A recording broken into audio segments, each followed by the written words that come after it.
Hi everyone. Right, today I am taking part in a challenge. The challenge is I found it in one of the paint pouring groups I'm a member of, Acrylic pouring and fluid art. And the challenge is by these wonderful guys. They're really cool, at Mass Art Studio. I'll pop a link to their YouTube channel in the comments below. But anyway, I've never taken part in one of these challenges, and I sort of just accidentally came across it, just scrolling through the group. And I'm glad I did, because it really gave me the, kick up the backside that I really needed to get back to mixing my own colors. I love creating custom colors, doing my own mixes. Oftentimes I will use ready to pour paints, mainly Boom Gel Stain. I love them. I do love them, and they are convenient when I'm, just struggling for time a little bit. But like I said, I love creating my own shades and so on and so forth. And I love a challenge. So here we are. Right, so the challenge was, or is, to create a painting using mainly blues and purples, and to have quite a lot of negative space. I think they said about a third at least. So here we go. I've laid down my base paint, and I'm gonna do some sort of a flick and spin, but I'm not gonna do the flowery design this time that I usually do. So that's my white. I decided to cover all my base paint. Yeah, well, it is white, but it's my base paint. And I've decided to cover the canvas all the way around this time, because I think it'll make finishing the painting an awful lot easier. So I'm still going to put a puddle of the whites in the middle, and no, I'm not actually, because I'm not doing the flower. Yeah, excuse me. Oh dear, getting ahead of myself there. But yeah, let me just clean my hands a little bit and have a look at these colors. I mixed them this morning before going to work, and I'm really quite pleased with them. So let me just show you what I've got here. I'll start pouring them. I need to think about the design just for a minute. I think I'll do the first little puddle here and flick it that way, and then another one round about here and flick it that way. And then once I spin, I've tested tested the spinner, and yeah, it's the canvas is staying put quite nicely, even if I whack it around quite hard. So let's go. Yeah, a little bit of the white to begin with, after all, in each of these sections that I want to flick. So just there to begin with. Then, right, the colors I have a custom violet that I mixed quite a long time ago, so I can't tell you right now what's in it. But yeah, I just thinned it down with my pouring medium and some distilled water. So there's the first violet. Then I'm gonna go with a lighter blue. This is a Amsterdam ultramarine mixed with a pearl medium. It's the Vallejo, I'm not sure how to pronounce it, but a pearl medium. The medium lightens the color somewhat, but it does give it a real nice pearlescent effect. There's another custom violet. Again, same trouble. I could dig out the recipe of how I made this if you're interested. And I mixed it with a bit of silver, just to give it that extra sheen again. Then I have a darker blue. This is Liquitex Phthalo blue mixed with a bit of black. Now, I think my eyes might have been deceiving me this morning. I could have sworn it was just a little bit shifting towards green, but I think I was imagining it. Okay, then just a little bit of a contrast color. I took some Amsterdam Deep Gold and put a little bit of Liquitex quinacridone magenta in with it to create this really luscious sort of red gold, I guess. Yeah.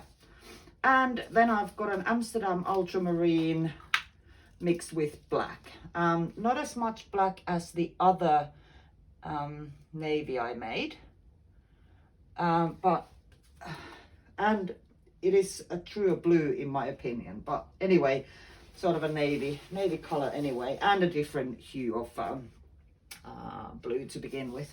Right, so I'm just gonna flick that in that direction. Again, I have covered my walls in that spot there with cardboard, because this could easily fly everywhere, and because I want let me think, want my design to go flying in that direction. And then again, yeah, so I need to flick from the end here.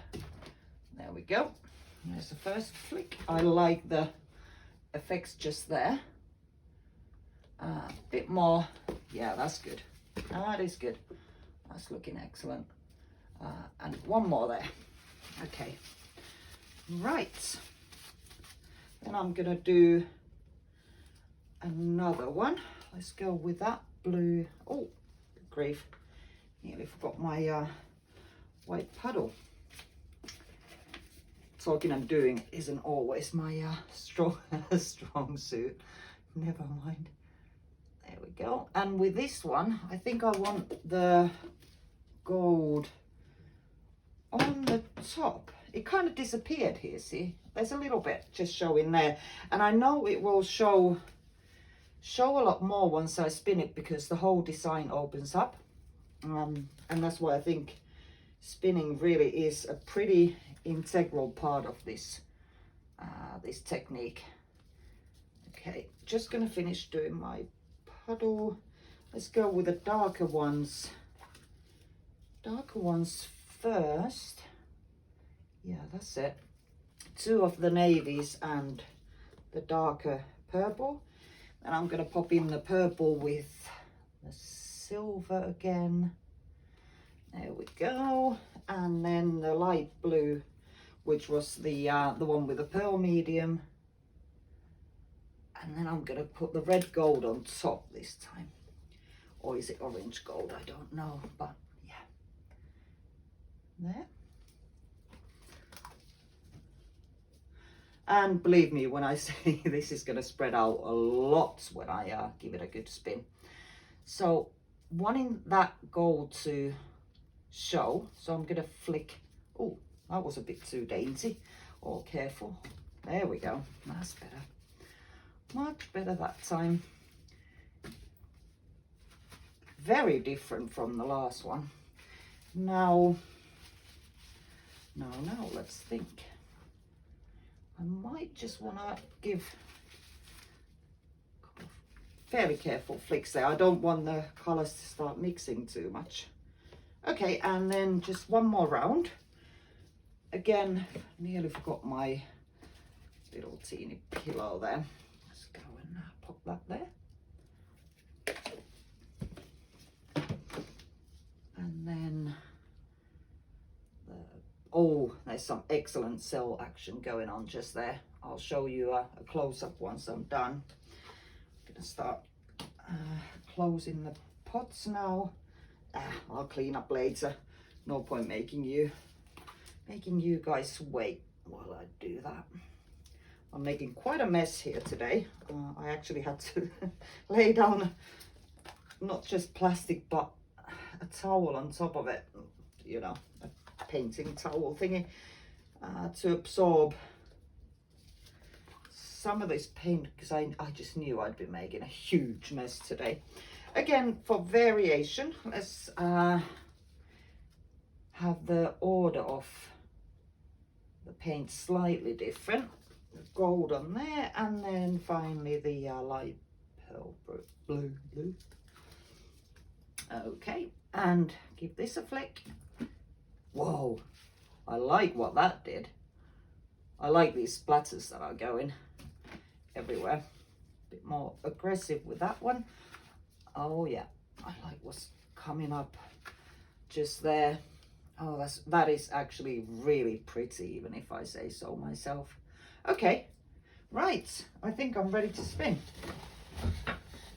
So this is the part that I just absolutely love, love, love, because everything gets spread around and you really start seeing the design of all these individual bits start opening up. And this, because the paints aren't, they're not super thick like they sometimes are when I do this. I don't need to really whack this around super hard. I like what's happening here. That's really cool. Okay, a bit more. I've got one of those kiddie paddling pools where I do this. It just fits in my pouring space, and trust me, it's an absolute lifesaver because you can just, you know, spin and splatter and all the rest of it to your heart's content. Okie doke. I think actually I am pretty much almost done. I really, really like this effect going on here, and I don't want to lose too much of it. That looks cool as well. I love how this section is sort of reaching the tendrils over that bit of the design there, but just one more little spin. There we go. And then I'm gonna torch it, and that is done. I like that. It's almost like a funky colored tulip explosion. Oh, what do you think? Let me know in the comments. I'd love to hear what you think of this. And if you're interested in finding out the I don't know, how I mix my paints for this particular technique, just want to chat, you know, say anything, leave me a comment. I'd love to hear from you. And yeah, or if you want to, you know, get some advice on this technique, please let me know. And I'd be happy to also share the pouring medium I like to use. It won't be relevant to some of you. I'm making do with what I can get over here. I can't actually even remember the brand now. It's local to here in Finland, but you know, it's an acrylic dispersion kind of thing that I'm pretty sure anybody can get hold of the equivalent somewhere. And I've mixed that with just a regular acrylic, what is it called, medium thing, where, oh, I'll have to find out for you. But yeah, let me know if you're interested in finding out more on, like I said, the, oh good grief, just need to add a bit more there. I was a little bit low on paint just there.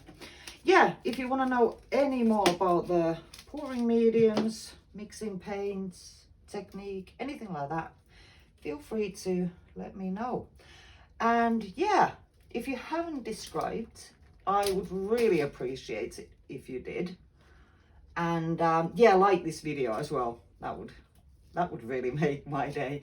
And yeah, I don't know what else to say apart from thanks ever so much for joining me, and I'll speak to you next time. Thanks, bye. Hi again. Oh, what do you know? I nearly forgot to show you how this looks close up. Okay, and this is with a flash. The reason being that I really want to show you the shimmer that's happening here. See how the blue and sort of red gold really shimmers nicely. And I love, love, love the cells happening there. There aren't quite as many as I often get with this technique, but that's cool. I think they're absolutely gorgeous, and no silicone oil was used. I prefer not to because the cleanup is an absolute nightmare of a mess. And yeah, I wanted to show you, I love when the paint sort of flies you know, in this fashion, it sort of does like a corkscrew. There's a really good example of that just there. So yeah, thanks if you had the patience to stay this far. Okay, I'll speak to you soon. Bye.